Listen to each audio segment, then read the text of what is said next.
6వ అధ్యాయం 21వ వచనాన్ని మనం చూద్దాం. లూకా సువార్త 6వ అధ్యాయం 21వ వచనాన్ని బైబిల్ వారందరూ కూడా వెతకటానికి టైం పడుతుంది, బైబిల్ తీయడానికి టైం పడుతుంది. త్వరగా తీసి నేను చదవాలని ఆసక్తి ఉంటే ఆ మాట ద్వారా దేవుడిని దీవించబోతున్నాడు. చదువుదాం. ఇప్పుడు ఆకలి కొనుచున్న మీరు ధన్యులు, మీరు తృప్తి పరచబడదురు. ఇప్పుడు ఏడ్చుచున్న మీరు ధన్యులు. ఆమేన్, హల్లెలూయా. మర్మమేమీ లేదు దీనిలో. ప్రభు అయిన యేసు తన శిష్యులతో మాట్లాడుతూ, ఇప్పుడు ఆకలి కొనుచున్న మీరు ధన్యులు, మీరు తృప్తి పరచబడదురు. ఆకలి అనేది ఉంటే తృప్తి ఏమిటో తెలుస్తుంది. అసలు నీకు ఆకలి లేనప్పుడు ఆకలి యొక్క విలువ తెలియదు. ప్రభు ఏమన్నాడో తెలుసా? ఆకలి కొనిన వారి గురించి మాట్లాడుతున్నారు. రెండో మాట, ఏడ్చుచున్న వారి గురించి మాట్లాడుతున్నారు. ఏడ్చుచున్న నీవు నవ్వుతావు. నవ్వు యొక్క విలువ తెలియాలంటే నీకేముండాలి? ఏడుపు తెలియాలి.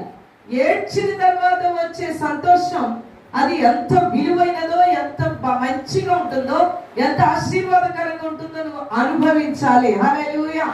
నా వైపు చూస్తూ దేవుని వాక్యాన్ని విందాం. చెవులు దేవుని వైపు పెట్టండి, వాక్యము వైపు. నా వైపు ఎందుకు చూడమన్నానంటే అటు ఇటు చూస్తే ఆలోచనలు వస్తాయి, ఏమేమో ఆలోచనలు కృంగదీస్తూ ఉంటాయి.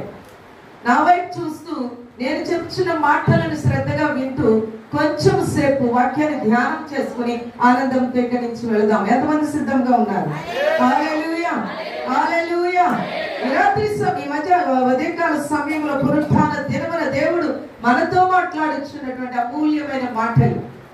ఇప్పుడు ఈ టైంలో, ఈ సమయంలో ఆకలి కొనుచున్న నీవు ఏమవుతావు?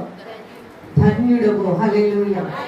ఆకలికి ఎవరు ఇష్టపడవు, అవునా కదా? టైం టు టైం తినాలి. సమయం దాటితే చాలా సమయం అయిపోయిందండి, నాకు నీరసం వస్తుందండి, నాకు బలహీనత వస్తుందండి, నాకు అరగదండి, అనేక విషయాల్లో మనం చెప్తూ ఉంటాం.